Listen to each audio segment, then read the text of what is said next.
దేవునందున్ లీనమౌదున్ దేవునందున్ లీనమౌదున్ సదాకాలమున్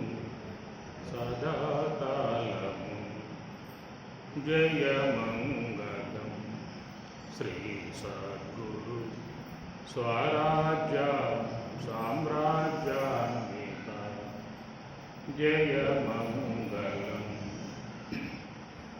అమరులు తెలియని వరగోప్యంబుల నరులకు బోధలు సలిపిన దేవా అమరులు తెలియని వరగోప్యంబుల నరులకు బోధలు సలిపిన దేవా మౌన వ్యాఖ్యం చల్పుచుందున్ మౌన వ్యాఖ్యం చల్పుచుందున్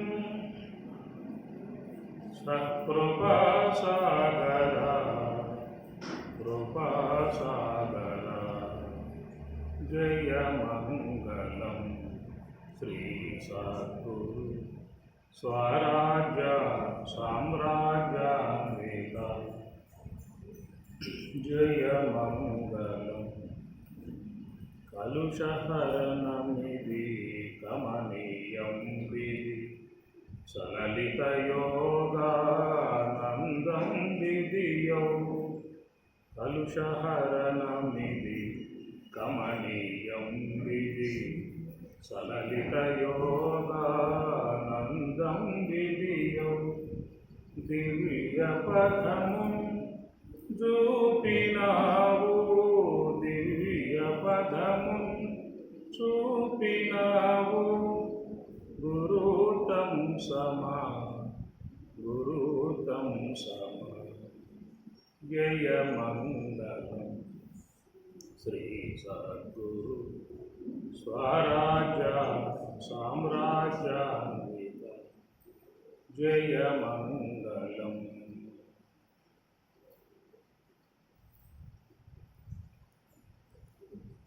సెలవసగి పంపుమా గురుదేవా సద్గురుదేవా సెలవసగి పంపుమా దేహోహంబను దేహభ్రాంతి విడి సోహం భావరహస్యం మెరిగి దేహోహంబను దేహభ్రాంతి విడి సోహం భావరహస్యం మెరిగి అహం బ్రహ్మాస్మి అని మదితలచుచు మోహపాశమును మొదటికి దృంచి సెలవసగి పంపుమా గురుదేవా సద్గురుదేవా సెలవసగి పంపుమా అజ్ఞానము విడి సుజ్ఞానము చే ప్రజ్ఞానంబను సంజ్ఞను తెలియ అజ్ఞానము విడి సుజ్ఞానంబు చే ప్రజ్ఞానంబను సంజ్ఞను తెలియ దరిచూపవేయక దరిగేరగా మాకు అయమాత్మాయను అనుభవమందా సెలవసగి పంపుమా గురుదేవా సద్గురుదేవా సెలవసగి పంపుమా సెలవసగి పంపుమా ఆదిని త్రివిధ ప్రసాదములను కొని మోదముతో మత భేదము విడుట అంచితముగా ప్రపంచము లేదని త్రుంచి ఎరుకను గాంస బ్రహ్మమును తెలవసగి పంపుమా గురుదేవా సద్గురుదేవా సెలవసగి పంపుమా ఏ విద్యకైనా గురువులే లేకున్న నా విద్య పట్టుబడ కావునను అభ్యాసుకి గురు శిక్ష కావలయు నారాయణ శతకం. గురుని శిక్ష లేక గురు తెట్లు గలుగును, గురుని శిక్ష లేక గురు తెట్లు గలుగును, అజునికైన వాని అబ్బకైనా తాళపు చెవిలే కథలు పెట్లు గూడును. విశ్వదాభిరామ వినురవేమ గురువు చిల్లగింజ కుంభమీ దేహంబు ఆత్మ కలుష పంకం అడుగుబట్టు. గురువు చిల్లగింజ కుంభమీ దేహంబు. ఈ రోజున గురు పూర్ణిమగా వ్యాస పూర్ణిమగా మహాత్ములందరినీ కూడా సేవించుకునేటువంటి సత్సాంప్రదాయం భారతదేశం అంతటా కూడా మరి ఎవరెవరి గురువులుగా భావించుకున్నారో శిష్యులు అందరూ కూడా గురువుని కూడా మంచిగా భక్తిగా సేవించుకునే విధానము. వ్యాస పూర్ణిమ అన్నాం, గురు పూర్ణిమ అన్నాం. మన జీవితంలో ప్రధానమై ఉన్నటువంటి ఘట్టం గురుదేవుని యొక్క ఆవశ్యకత. గురు సన్నిధికి ప్రతి ఒక్కరూ కూడా చేరాల్సి ఉంటుంది, వారి ద్వారా దివ్య జ్ఞానాన్ని పొందాల్సి ఉంటుంది. సాక్షాత్తు శ్రీమన్నారాయణుడు అంతటి మహాపురుషుడు పురుషోత్తముడు రామావతారముగా వచ్చి ఆయన కూడా వశిష్ఠాశ్రమంలో విద్యాధ్యయనం చేసినటువంటి సందర్భం. అదే ప్రకారంగా శ్రీమన్నారాయణుడు కృష్ణావతారముగా వచ్చి సాంఘీకుని ఆశ్రమంలో విద్యాధ్యయనం చేస్తాడు. సుభద్ర బిడ్డను కోల్పోయి రోధిస్తూ ఉన్నది. మరి తన అన్నను ప్రార్థించింది, నా బిడ్డను బతికించమని చెప్పేసి. అభిమన్యుడు అసువులు భాషాడు కదా. మరి ఆ విధంగా ప్రియ చెల్లెలై ఉన్నటువంటి సుభద్ర మరి దుఃఖాన్ని బాపాలంటే బిడ్డను బతికించాలి. అతను చేయొచ్చా? చేశాడా కృష్ణపరమ. మరి గురువు సన్నిధిలో విద్యాధ్యయనం చేయగా, స్వామి ఇంతకాలం పాటు మీ సాన్నిధ్యంలో అనేక వేదశాస్త్రాలు అధ్యయనం చేశాం కనుక మేము మీకు గురుదక్షిణగా సమర్పించుకోవాల్సి ఉంటుంది. మీకు ప్రీతికరమై ఉన్నటువంటిది ఏదైనా అడగండి, మేము మీకు సమర్పించుకుంటాము అని చెప్పిన బలరామకృష్ణులు మరి గురువు గారిని ప్రార్థించినప్పుడు సాంఘీకుడు గురుదేవుడు అడిగా, నాయనా మరి మీ తల్లిగారు చాలా బాధపడుతూ ఉన్నది, మరి ఆయా బిడ్డలు స్నానం చేసే ఉద్దేశంతో సముద్ర స్నానానికి వెళ్ళారు కనుక వెళ్ళినటువంటి వారు అట్టే మరణించి వెళ్ళిపోయారు కనుక గురుదక్షిణగా మీరు ఇస్తా అని చెప్పి అంటున్నారు కాబట్టి ఒకవేళ ఇచ్చే ఉద్దేశం మీకున్నట్లయితే మీ తల్లిగారి యొక్క దుఃఖాన్ని బాపండి, పోయిన బిడ్డలను తీసుకొచ్చి అప్పచెప్పండి అని చెప్పేసి నమ్మారు. తేవాలా వద్దా? తన చెల్లెలు ఒకానొక బిడ్డ వాడు అభిమన్యుడు చనిపోతే రోధిస్తూ ఉంటే నా బిడ్డను బతికించన్నా అని చెప్పనన్నా కూడా బతికించనటువంటి ఆయన మరి గురువు గారు గురుదక్షిణగా తన బిడ్డలు చనిపోయిన బిడ్డలను తెచ్చేయమని చెప్పని ప్రార్థన చేస్తే ఇప్పుడు గురువు గారి కోరిక ఆయన తీర్చాలి, నా వల్ల కాదని చెప్పి అనాలా? ఇది గురుభక్తి, ఇది శిష్యుని కర్తవ్యం ఇదన్నమాట. అప్పుడు బలరామకృష్ణులు శంఖాన్ని పూరించి యమలోకానికి దండయాత్ర చేసి యముడిని దండించి పుత్రులను తీసుకొచ్చి గురువు గారికి అప్పచెప్పి నమస్కారానికి తెచ్చింది. అదనమాట గురువుకు ఉన్నటువంటి గొప్పతనం. మరి ఉత్తరాదిలో చూస్తే మరి గురు మహారాజ్ మండలాధీశ్వరులుగా, పీఠాధిపతులుగా, మఠాధిపతులుగా ఎంత గొప్పగా వాళ్ళు పెద్ద రథం కట్టి రథం మీద గురువుగారిని కూర్చోబెట్టి ఎంత జయధ్వనాలతో ఊరేగింపు చేస్తారు. ఉత్తరాది పోతే అర్థమవుతుంది మనకు, దక్షిణాదిలో అంత లేదు.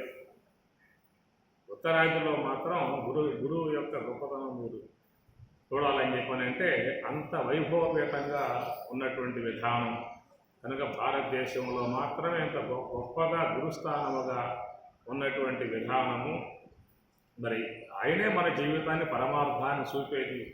ఇంకెవరు చూపుతారని చెప్పేసి ఈ భవసాగరంలో పడి భవబంధాల్లో ఈదుతూ పోతున్నటువంటి యొక్క మానవుల్ని ఉద్ధారకం చేసేటువంటి విధానముగా ఉన్నటువంటి గురువు యొక్క స్థానం చాలా గొప్పది.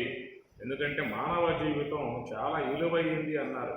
మళ్ళీ మళ్ళీ రాదోయి మానవ జన్మ అన్నారు.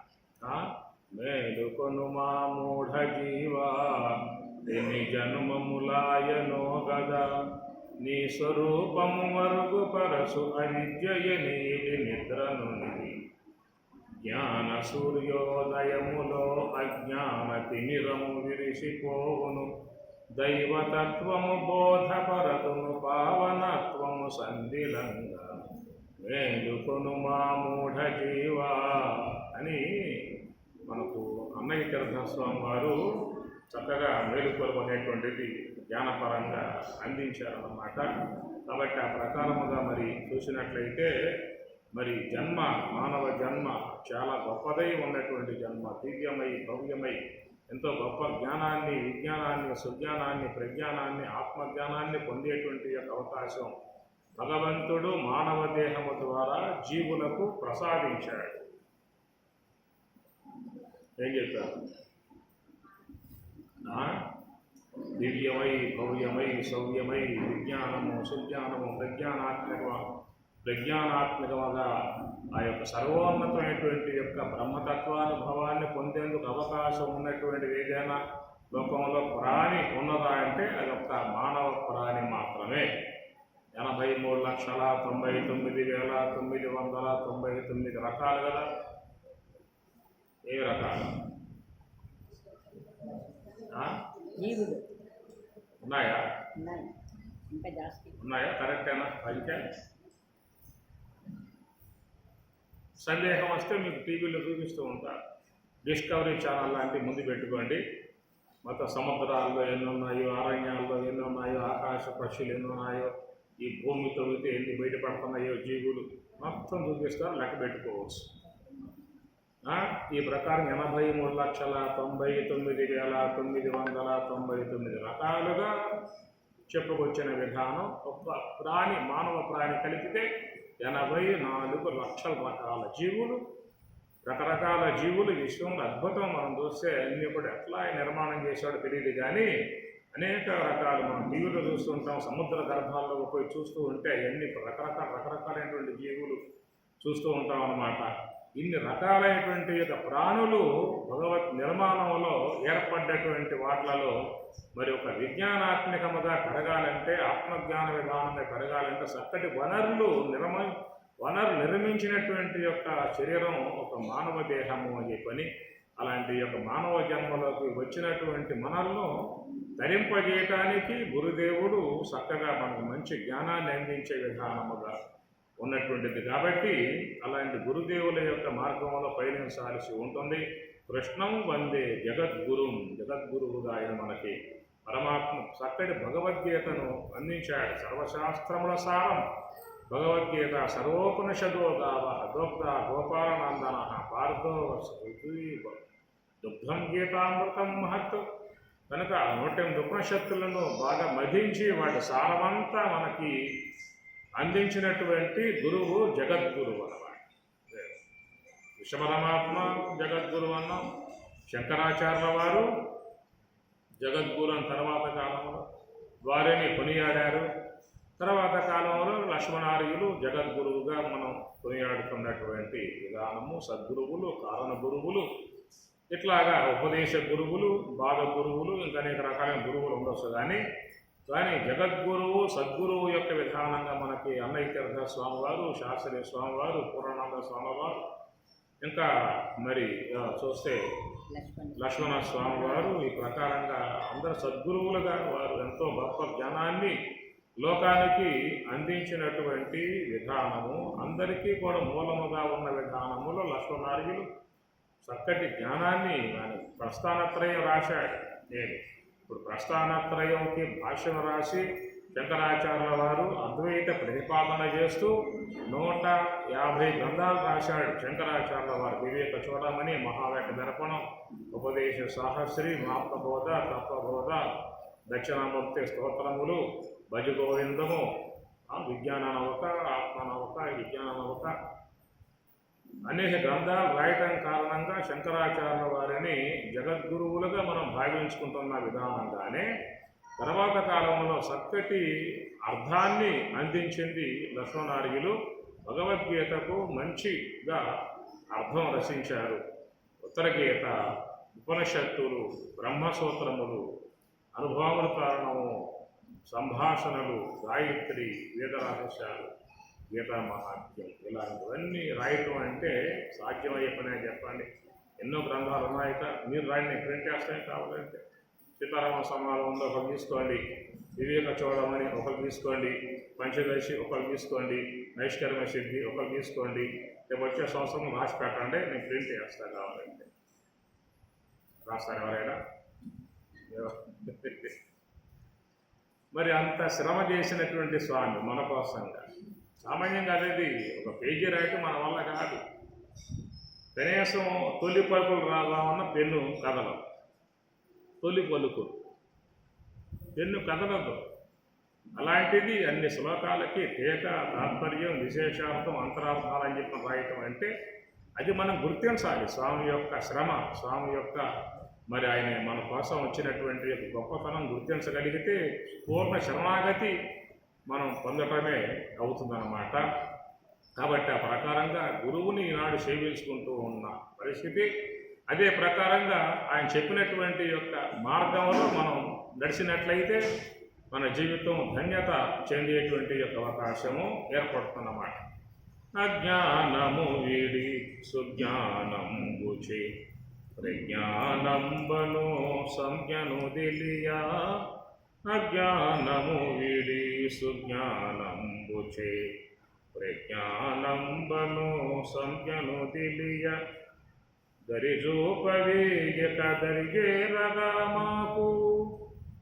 ముందు ముందు మీకు మీ సెల్లుల్లో కూడా ప్లే స్టోర్ ఉంది కదా, ప్లే స్టోర్, దాంట్లో మీకు యాప్ వస్తుంది. దాంట్లో శ్రీరామ చైతన్య అని పేరు రాసి యాప్ మీద టచ్ చేస్తే ఇది అక్కడే మొత్తం ఓపెన్ అయిపోతాయి. ఇక్కడ యాప్ నా సెల్లో యాప్ ఉన్నది, దాన్ని టచ్ చేశారు, వచ్చిందిగా, ఓపెన్ అయింది. ఈ కింద ఛానల్స్ మొత్తం 4 ఉంటాయి. దాని కింద ప్లే స్టోర్లో ఉంది. ప్లే స్టోర్ అంటే ప్లే స్టోర్లో సబ్జెక్టులు మొత్తం కూడా ఫీడ్ చేసామన్నమాట. ఇక్కడ ఉత్తర గీత 40 శ్లోకాలు ఒక చోట ఉంటాయి. అటన్నీ విజ్ఞానం ఒక చోట ఉంటాయి. ఆత్మబోధ ఒక చోట ఉంటాయి.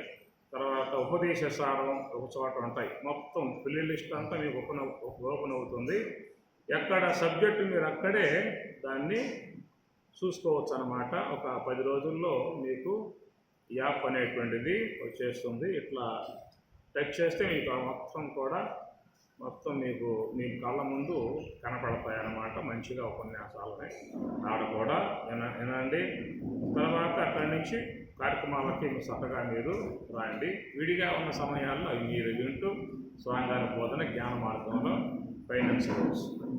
అజ్ఞానము వీడి సుజ్ఞానంబు చే ప్రజ్ఞానంబను సంజ్ఞను తెలియ. దరిజేరగా మాకు దరిజూపగా మాకు అయమాత్మాయను అనుభవముందా. ఈ ప్రకారంగా మనకి తత్వంలో బ్రహ్మేంద్ర స్వామి వారు తత్వమసి అయం, తత్వమసి అహం బ్రహ్మాస్మి, సర్వం కలివిదం బ్రహ్మ అని చెప్పని ఉపదేశ వాక్యంలో మనకు అందిస్తాడు బ్రహ్మేంద్ర స్వాముల వారు. తత్పదమరసియు త్వంపదమును గని అసి పదమగుటకు ఆజ్ఞను సంగి. సర్వం కల్విద బ్రహ్మం బనుసును నిర్వికల్పమునా నేర్పునదిలియా.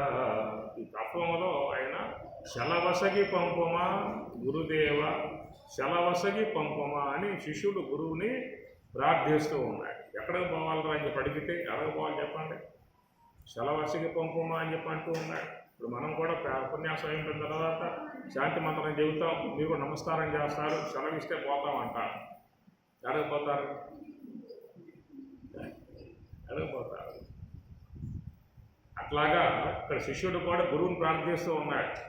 అజ్ఞానము వీడి సుజ్ఞానంబుచే ప్రజ్ఞానంబను సంజ్ఞను తెలియ దరిజేరగా మాకు దరిచూపవే అయమాత్మాయను అనుభవమంద. అయం ఆత్మ అనేటువంటి అనుభవాన్ని పొందే విధానముగా మాకు చక్కటి శలవసగి మాకు ఆ మార్గంలో పోయే విధానముగా అనేటువంటి అజ్ఞానం నుండి విడబడి, కర్మల నుంచి విడబడి అనాదిగా ఈ జీవుడు జన్మ పరంపరల్లో కొట్టుమిట్టాడుతూ ఉన్నాడు. అలాంటి ఆ జీవుడు బ్రహ్మభావన పొందే విధానముగా అని చెప్పని ఈ తత్వంలో బ్రహ్మేంద్ర స్వాముల వారు మహావాక్యములు ఉపనిషత్తుల్లో వచ్చేటువంటి వాటిలను అవాంతర వాక్యాలు అంటారు, మహావాక్యాలు అంటారు. అవాంతర వాక్యముల ద్వారా మనకు పరోక్ష జ్ఞానం కలుగుతుంది, మహావాక్యముల ద్వారా అపరోక్ష జ్ఞానం కలుగుతుంది.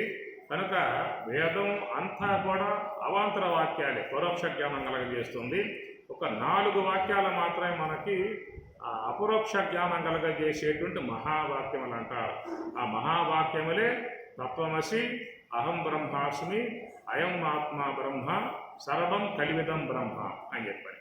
కాబట్టి లోకంలో ఇంతవరకు చాలామంది చేస్తున్న పని ఏమిటంటే కేవలం ఆ యొక్క మహావాక్య బోధ అని చెప్పని ఆ మహావాక్యముల సంబంధమై ఉన్నటువంటి వివరణాత్మక అంశాన్ని వాళ్ళకి అందించి నువ్వు బ్రహ్మం అయ్యావు అని చెప్పని అంటారు. తత్వం అసి, అదే నీవై ఉన్నావు అని చెప్పని ఈ జహద్ లక్షణ, అజహద్ లక్షణ, భాగత్యాగాల విధానాలుగా కేవలం వాళ్ళకి శ్రవణ మాత్రముగానే బోధ చేసి నువ్వు స్థూలదేహం కాదు, సూక్ష్మదేహం కాదు, కరణదేహం కాదు, మహాకారణం కాదు, త్రివిధావస్థలు కాదు, జీవత్రయం కాదు, దేహత్రయం కాదు, పంచకోశాలు కాదు, అన్నింటికీ అతీతమై ఉన్నటువంటి యొక్క బ్రహ్మమే నీవై ఉన్నావని చెప్పటము, వాళ్ళు కూడా నేనే బ్రహ్మమై ఉన్నా అని చెప్పి అనుకోవటము, అక్కడి నుంచి ఆ మహావాక్యం చేసుకుని అహం బ్రహ్మాస్మి, అహం బ్రహ్మాస్మి, అహం బ్రహ్మాస్మి అని చెప్పని అనుకోవటం వరకు మాత్రమే గురువులందరూ కూడా నేర్పుతున్నటువంటి అంశం లోకంలో. కానీ లక్ష్మయ్య గారి స్వామి గారు ఏం చేశారంటే ఇవి కేవలం వాక్యములు, బోధా సంబంధ వాక్యాలు కాదు, సాధనలో అనుభవానికి వచ్చేటువంటి అపరోక్ష సంబంధమై ఉన్నటువంటి వాక్యములు. అందుచేత ఇవి కేవలం సాధన చేసేటువంటి వారికి, నివృత్తి మార్గంలో ప్రయాణం చేసేటువంటి వారికి మాత్రమే అనుభవానికి వచ్చేటువంటి యొక్క వాక్యములు ఈ మహావాక్యములు. అందువల్ల స్వామి ఏం చేశారంటే సోహం, తత్వమసి, అహం బ్రహ్మాస్మి, సర్వం కలివిదం బ్రహ్మ అనే విధానంగా ముందుగా మనకి స్వామివారు సోహము యొక్క సూత్రాన్ని అందించారు. కనుక ఉపదేశ విధానముగా ఇచ్చేటువంటి స్వామివారు సోహం అనేటువంటి అది మొదటి సోపానం సోహం అని చెప్పని. కనుక ఆ ప్రకారంగా శిష్యుడు కూడా గురువు ద్వారా ఉపదేశాన్ని పొంది మంచిగా ఆ యొక్క స్వచ్ఛమైన ప్రదేశంలో మరి ఆ యొక్క శ్వాస మీద మనస్సు పెట్టి ధ్యానం చేసే విధానం చేస్తున్నామంటే ఒక తొలి సోపానం. ఆ ప్రకారముగా సాధన చేయగా మనస్సు, శ్వాస రెండూ కూడా నిశ్చలమై అంతర్ముఖమై ఆ రెండూ కూడా ఆగిపోయే పరిస్థితి ఏర్పడుతుంది. దానిని స్వామివారు కుండలినీ యోగం అన్నారు. ఎక్కడైతే 10 అంగుళములుగా సంచరించేటువంటి యొక్క శ్వాస 10 అంగుళముల గమనాన్ని తగ్గించుకుంటుంది. ఎప్పుడు అంటే మనస్సు నిశ్చలముగా ఏ సంకల్పము లేకుండా తన్మయత్వమును పొందినప్పుడు ఎంత మనస్సు నిశ్చలమై ఉంటుందో అంత శ్వాస కూడా ధ్యానములో ఆగుతుంది. కాబట్టి 10 అంగుళములుగా 10 అంగుళములుగా సంచరించేటువంటి శ్వాస 2 అంగుళములతో సంచరించేటువంటి ఒక స్థితి ఏర్పడుతుంది సాధకుడికి. అది ధ్యానములో మాత్రమే అనుభవములకు వచ్చేటువంటి అంశము. అంటే 2 అంగుళముల పరిధిలో సంచరించేటువంటి యొక్క స్థాయికి పోయినప్పుడు అక్కడ మరి అవిద్య సంబంధమై ఉన్నటువంటి అజ్ఞానం పూర్తిగా అంతరించడం కారణంగా మలిన సాత్విక అవిద్య తొలగిపోయి శుద్ధ సాత్విక విద్య ఏర్పడుతుంది. ఏం చెప్పాను? మలిన సాత్విక విద్య అంతరిస్తుంది, అదే స్థానములో శుద్ధ సాత్విక విద్య ఏర్పడుతుంది. ఎందుకంటే ధ్యానములో సమస్త కల్మషాలు కడగబడతాయి. నేను కూడా చెప్పే విషయాన్ని మీకు, ధ్యానములో సమస్త కల్మషములు కడగబడతాయి అన్నమాట. కాబట్టి ఈ ప్రకారం అనేక జన్మలుగా ఉన్నటువంటి యొక్క మాలిన్యములను ధ్యానము ద్వారా కడగబడ్డప్పుడు లోన ఉన్నటువంటి యొక్క ఏ యొక్క జీవుణ్ణి పెట్టి ఉన్నటువంటి మాలిన్యాలు ఉన్నాయో అవన్నీ కూడా తొలగిపోతాయి. కాబట్టి మలిన సాత్విక అవిద్య అంతరించగా శుద్ధ సాత్విక విద్య ఏర్పడగా ఆ శుద్ధ సాత్విక విద్యను బట్టి ఈ జీవుణ్ణి ఏమన్నావు? ఈశ్వరుడు అన్నాడు. మలిన సాత్విక విద్యతో ఉన్నప్పుడు జీవుడు, అది గురుదేవుని యొక్క మార్గం అనుసరించాం కాబట్టి కల్మషాలన్నీ కడగబడ్డప్పుడు ఆ జీవునిలో ఉన్నటువంటి అన్ని అనాదిగా అనేక జన్మలుగా ఉన్న మాలిన్యాలన్నీ కూడా తొలగింపజేయబడ్డప్పుడు అది మలిన సాత్విక అవిద్య అనేది తొలగిపోతుంది. అదే స్థానంలో శుద్ధ సాత్విక విద్య ఏర్పడుతుంది. అవిద్యయా మృత్యుం తీర్థవా విద్యయా అమృతం అశ్నుతి ఈశావాస్యోపనిషత్తు. కాబట్టి ఆ ప్రకారముగా ఏమైంది? ఇక్కడ మలిన సాత్విక విద్య తొలగిపోవటంతో ఈ జీవుడు ఏమయ్యాడు? ఈశ్వరుడయ్యాడు. తత్వం అసి, ఇది తత్వమసి మహావాక్యం. తత్ అనగా ఆ ఈశ్వరుడు, త్వం అనగా ఈ జీవుడు, అసి అయ్యాడు. ఏమయ్యాడు? ఈ జీవుడే ఈశ్వరుడు.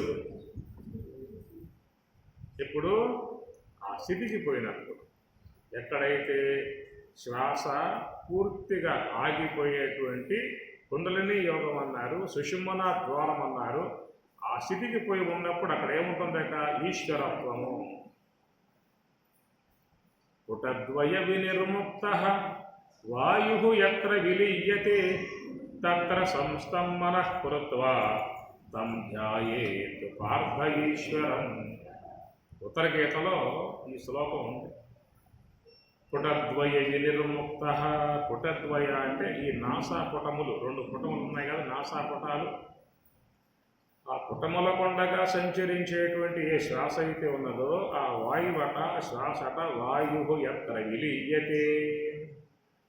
ఆ శ్వాసట లోనికి పోయిన తర్వాత విలీయతే, అక్కడ లయం అవుతుంది. ఎక్కడ లయం అవుతుంది? ఎక్కడ లయమవుతుందనే విషయము ఆ ధ్యానములో ఉన్నవాడికి అర్థమవుతుంది.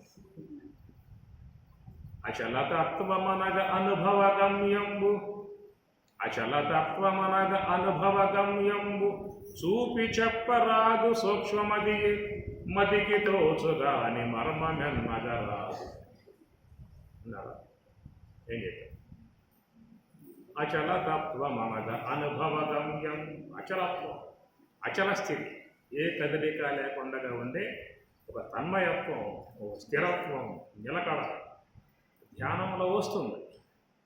అంటే ముందు మనకి చంచలమే, పాను లోనికి పోయామనుకోండి నిశ్చలం భావం.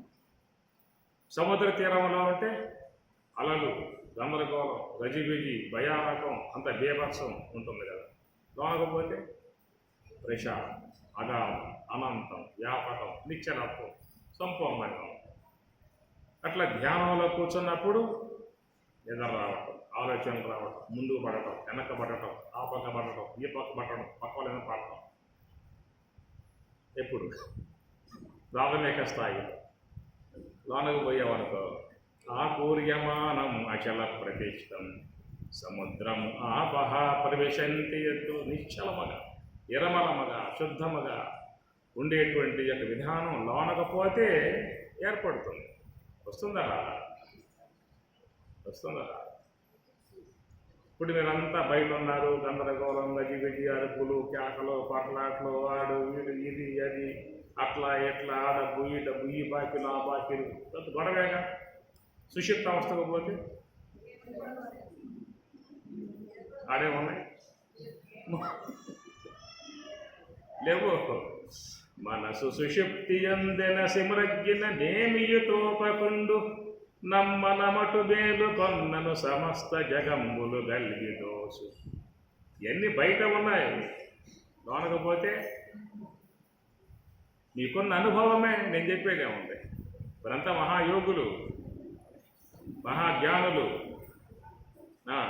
రాత్రి అయిందా అంటే ఇప్పుడు మేమంటే దర్భసాపో జంగశరమో తెల్ల వస్త్రమో ఇంకా చెమ్మదలు పెట్టుకోవడం కళ్ళు మూసుకోవడం మేము చేసే వ్యవహారం. మీరైతే చక్కగా మాంసం పొరిపేసుకొని దిండేసుకొని ఏసీ వేసుకొని ఫ్యాన్ వేసుకొని లైట్ ఆర్పేసేసి మీరు లోనకు పోయేదే, మేము లోనకు పోయేదే. డిఫరెన్స్ అన్నమాట. మీరు పడుకుని లోనకి పోతారు,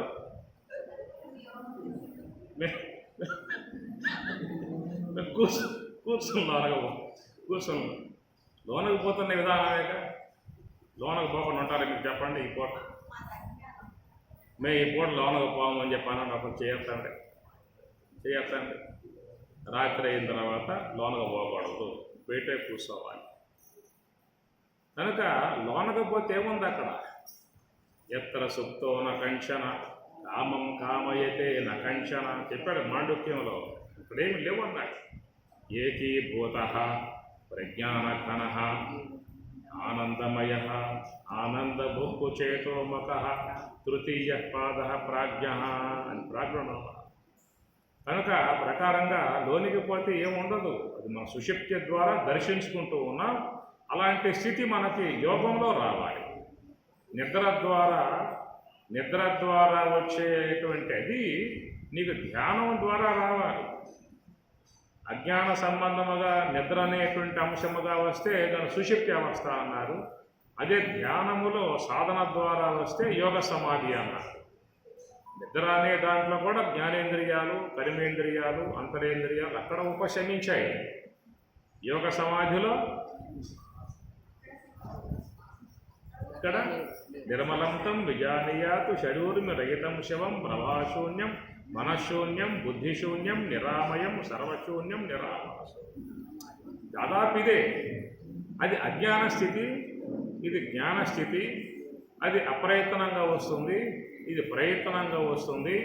సుషుప్తి పొందినవాడు జన్మలకు వస్తాడు, యోగ సమాధి పొందినవాడు జన్మలకి. కారణం రాకపోవడం కారణం ఏంటి? అక్కడ రావటం కారణం ఏంటి? కారణం ఏంటంటే ఆ సుషుప్తి అనేటువంటి దాన్ని అజ్ఞానం అనేటువంటి దాంట్లో పొందుతూ ఉన్నాం కాబట్టి అజ్ఞానం కర్మవాసనలకు విరోధిగా దాచిపెట్టి ఇస్తుందన్నమాట.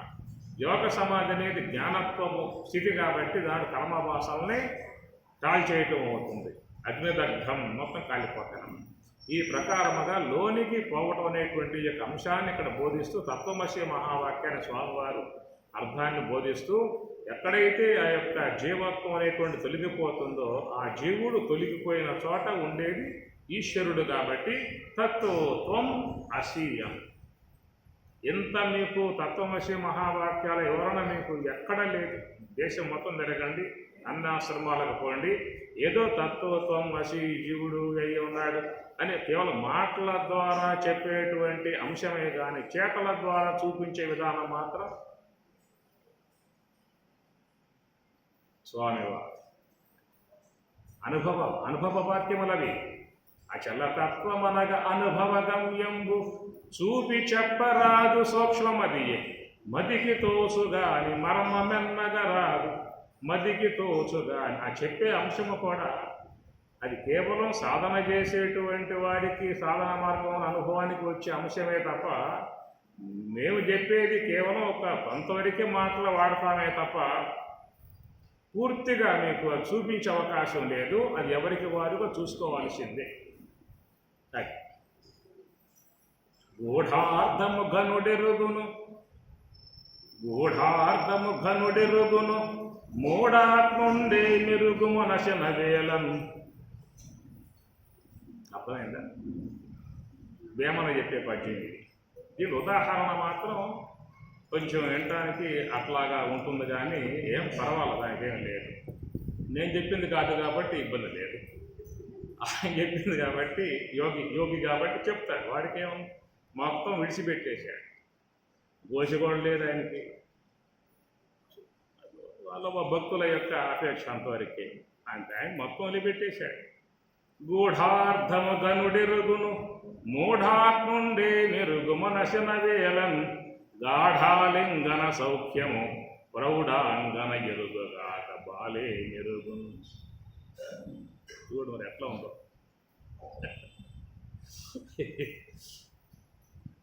గాఢాలింగన సౌఖ్యము ప్రౌఢాంగన ఎరుగుగాని బాలే నిరుగును. అంటే ఉదాహరణ ఆయనకి అది సరిపోయేట్లుగా చెప్పుకొచ్చారు. ఆ ప్రకారముగా వాళ్ళకేం తెలుస్తుంది, వయసు వచ్చిన వాళ్ళకైతే అర్థమవుతుంది. అట్లాగా ఆ పరిపూర్తి పొందిన వాడికి అర్థమవుతుంది, వీడికి ఏమర్థమవుతుంది బయట ఉన్నవాడికి. అది ఆ తత్వమసి మహావాక్య అనుభవం అన్నదే.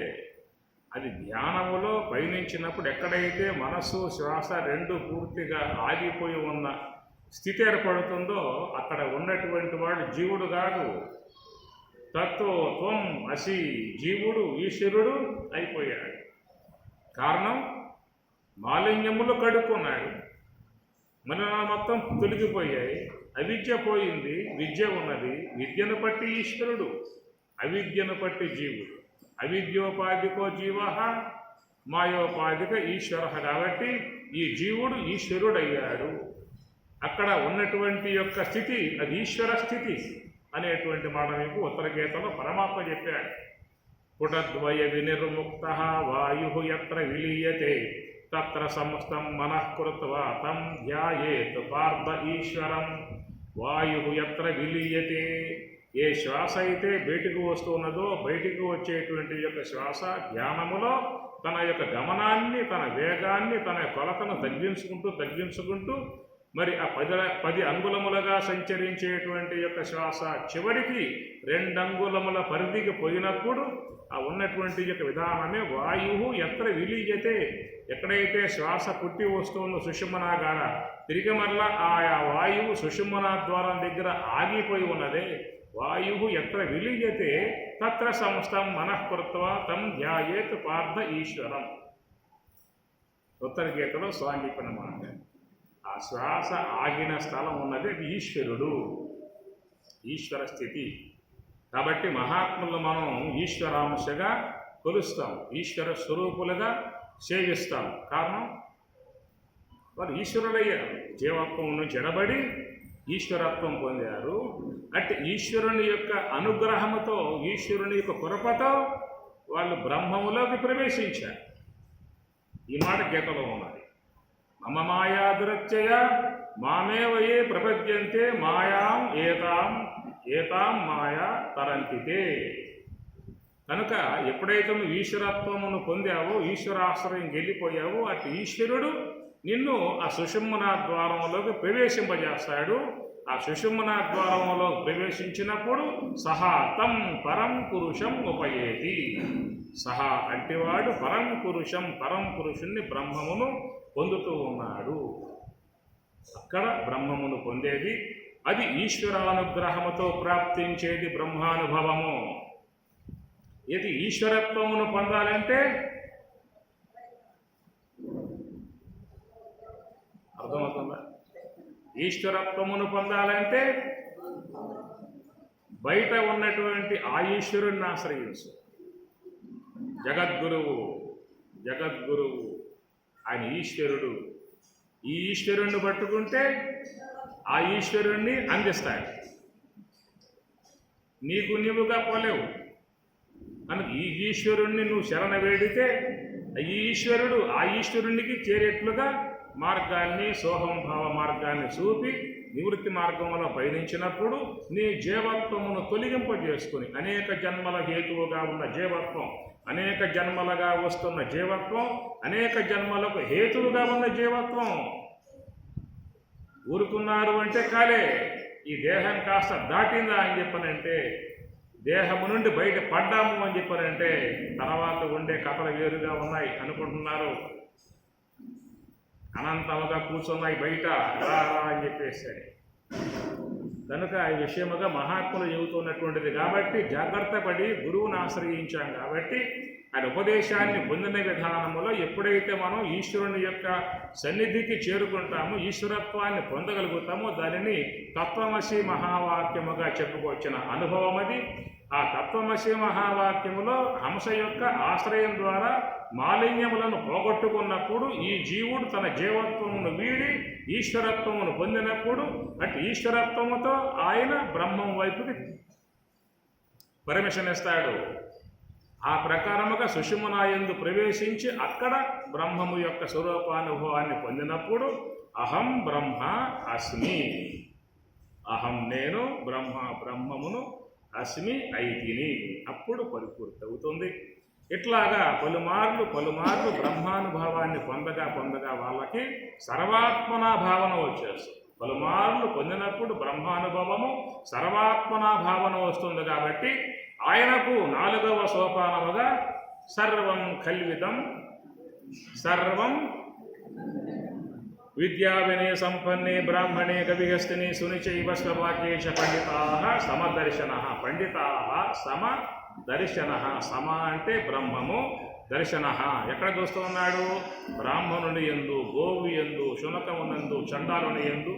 కనుక ఆ శ్లోకంలో పదాలు వస్తాయి. అంటే ఏమిటి అర్థం? ఎక్కడ బ్రాహ్మణుడు, గోవు సాత్వికానికి చిహ్నం, ఏనుగ రజోగుణానికి చిహ్నం, శునకము తమో గుణానికి చిహ్నం. ఈ విశ్వములో ఉన్నటువంటి ప్రాణికోటంతా కూడా సాత్విక, రాజసిక, తామసిక ఈ 3 గుణములతో వ్యాపకమై ఉన్నటువంటి జగత్తంతా కూడా అన్నింటి యందు కూడా ఆయనకి ఏం దర్శనమిస్తూ ఉంటుంది?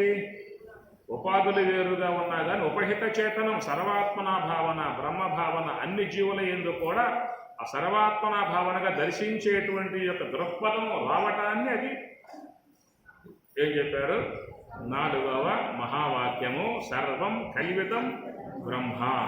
అక్కడి నుంచి ఇంకా వాడు వెళ్ళిపోతాడు. సుషుమ్నా ద్వారా, యోగ సమాధి ద్వారా బ్రహ్మానుభవాన్ని పొంది వాడు తర్వాత కాలంలో అవధూతగా అయిపోతాడు. అవధూత ప్రతి నిమేషము పరబ్రహ్మంబు వీక్షించి మది చొక్కి వెలుపల మరచువాడు అన్నటువంటి భావనగా తర్వాత వచ్చే విధానం శుగ భగవానుల వారు కానీ ఇలాంటి వాళ్ళంతా కూడా అవధూత స్థాయికి వెళ్ళిపోయే పరిస్థితి ఏర్పడుతుంది. కనుక ఆ ప్రకారముగా శాస్త్రములో ఉన్నటువంటి అవాంతర వాక్యాలకు స్వామివారు ఎంత మంచి భాష్యాన్ని అందించారనే విషయాన్ని మీకు తెలియదు. ఎందుకంటే మీకు సంస్కృతంలో పరిచయం లేదు. ఈ శ్లోకం చదువుతారా? పదచ్ఛేదం చేస్తారా? ప్రతి పదార్థం చూస్తారా? కనీసం ఆ పదానికి అర్థమేంటో తెలుస్తుందా? ఏకవచనమా, ద్వివచనమా, బహువచనమా, క్రియా విభక్త, నామవాచకమా, అవ్యయమా అర్థమవుతాయా? శక్తి వృత్తి లేకపోతే లక్షణ వృత్తి ఎట్లా వస్తుంది? స్వామివారికి శక్తి వృత్తి ఉంది, లక్షణ వృత్తి ఉంది. కాబట్టి వాటికి మంచి భావాన్ని అందించాడు. అవాంతర వాక్యాలకి సహేతుకముగా విషయం బోధించారు. 2వ అంశము ఉన్నటువంటి మహావాక్యాలకు సాధనాంశమును తెలియజేస్తూ మీరు మీ సాధన ద్వారా సోహం, తత్వమసి, అహం బ్రహ్మాస్మి, సర్వం కలివిదం బ్రహ్మ అనేటువంటి ఆ వాక్య బోధను మంచిగా స్వామివారు మనకు అందించటం, అలాంటి స్వామివారి యొక్క సన్నిధిలో మనం పోయి చేరటం, ఆయన కృపకు మనం పాత్రులు కావటం, ఆయన మార్గంలో మనం వచ్చి పడటం చాలా గొప్ప విశేషము. లోకంలో ఎంతోమంది గురువులు ఉన్నారు, కానీ ఇలాంటి సంకోచం లేకుండా, దాపరికం లేకుండా అందరూ కూడా ధరించాలనే భావనగా ఉన్న విషయాన్ని, వాస్తవాన్ని చక్కగా బయటికి పెట్టి అందించిన సాహిత్యంలో వచ్చి మనం ప్రవేశించాం. కాబట్టి దీన్ని మనం కాపాడుకుంటూ, దీన్ని మనం ఆచరించుకుంటూ ముందుకు పోవటమే మన యొక్క జీవితం యొక్క కర్తవ్యమై ఉందనేటువంటి యొక్క విషయంగా అందరూ కూడా గ్రహించుకొని స్వామివారి యొక్క మార్గాన్ని వీడకుండగా మంచిగా హాలు బద్దలు కట్టి వెళ్ళారు. ఫ్యాన్లు కూడా వేశారు, ఏసీలు కూడా పెడతాం. కావాలంటే మంచిగా ధ్యానం చేసే విధానంగా రండి, మీ హాల్లో కూర్చోండి. మీ ఇండ్లలో అయితే మీ ఇండ్లలో అయితే అనే గొడవలు, పిల్లకాయ గొడవలు, టీవీ గొడవ, పెద్ద రగడ ఉంటుంది. వచ్చేయండి, స్వామి ధ్యానం చేస్తూ కూర్చున్నాడు మీకోసంగా. ఎప్పుడు వచ్చినా స్వామి అక్కడే కూర్చుంటారు, ఏ సమయంలో వచ్చినా స్వామి అక్కడే కూర్చుంటారు మీకోసంగా. బాగా రండి, ధ్యానం చేసుకోండి, పరమాత్మ కృపకు పాత్రులుగా అండి ధరించండి. కాబట్టి గురు పూర్ణిమ సందర్భంగా గురుదేవుని యొక్క దివ్యాశీస్సులు అందరికీ కూడా ప్రసాదించుగాక. అందరూ పరమాత్మ మన స్వామివారి కృపకు పాత్రులై చక్కటి దివ్య జ్ఞానవంతులై తరింతులుగాక అని చెప్పని కోరుకుంటూ అందరికీ శుభము, శుభాశీస్సులు, శుభమస్తు. సద్గురు కరుణ కటాక్ష సిద్ధిరస్తు. జగద్గురు లక్ష్మణాదిగల కృపానుగ్రహ, అందరూ కూర్చొని ఎలా మాట్లాడినా, కృపానుగ్రహ ప్రాప్తిరస్తు. కుటుంబ సభ్యులందరికీ శుభమస్తు. ఆయుష్యమస్తు, ఆరోగ్యమస్తు, బ్రహ్మజ్ఞాన ప్రాప్తిరస్తు, ధ్యానానుష్ఠాన ప్రాప్తిరస్తు. మరి ఈ కార్యక్రమానికి ఇతోధిక స్థాయిలో అందరూ కూడా వారి వారి యొక్క గురు కట్నం, గురు కానుకగా సమర్పించినటువంటి వారు ఈ 5 రోజుల్లో కూడా అన్నదానంగా ఎంతోమంది ముందుకు వచ్చి సమర్పించిన వాళ్ళు ఉన్నారు. మరి ఈ ప్రకారంగా కార్యక్రమానికి ఇతోధిక స్థాయిలో సహాయం చేసినటువంటి వారందరికీ కూడా సద్గురుదేవుని కృపానుగ్రహ ప్రాప్తిరస్తు, సన్మంగళాని భవంతు, కుటుంబ సభ్యులందరికీ శుభమస్తు, ఆయుష్యమస్తు, ఆరోగ్యమస్తు, బ్రహ్మజ్ఞాన ప్రాప్తిరస్తు, ధ్యానానుష్ఠాన ప్రాప్తిరస్తు, శుభమస్తు, శుభమస్తు, శుభమస్తు. సరేనండి, ఇప్పుడు అందరూ కూడా ఇచ్చారు, శక్తి వాళ్ళకి ఇచ్చిన ఉన్నారు, వాళ్ళు ఆశీర్వదించారు. కానీ మేము ఇచ్చిన విధానం లేకపోవచ్చు, మరి మాకు కూడా ఏం ఆశీర్వాదాలు ఏమి ఉండవా అని చెప్పాను భావన. ఇచ్చినా ఇవ్వకపోయినా గురువు గారి యొక్క విధానములు అందరూ కూడా కృపకు పాత్రులే కనుక అందరికీ సర్వులకు సద్గురుదేవుని కృప అనుగ్రహ ప్రాప్తిరస్తు, ఆయుష్యమస్తు, ఆరోగ్యమస్తు, బ్రహ్మజ్ఞాన ప్రాప్తిరస్తు, ధ్యానానుష్ఠాన ప్రాప్తిరస్తు, లక్ష్మణార్యుల కృపానుగ్రహ ప్రాప్తిరస్తు, కుటుంబ సభ్యులందరికీ శుభమస్తు. ఓం తత్సత్. ఓం ప్రార్థిస్తున్నారా?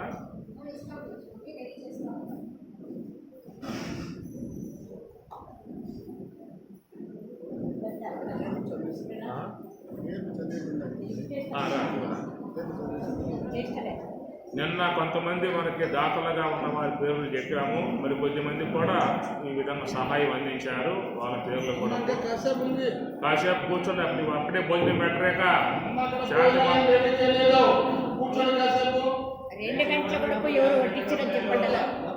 మీకు లోపల భోజనాలు బయట పెట్టడం, మీకు భోజనాలు లోపల ఉన్నాయి, బయట లేవు. బయట మాత్రం ప్రసాదమే, లోపలే భోజనాలు.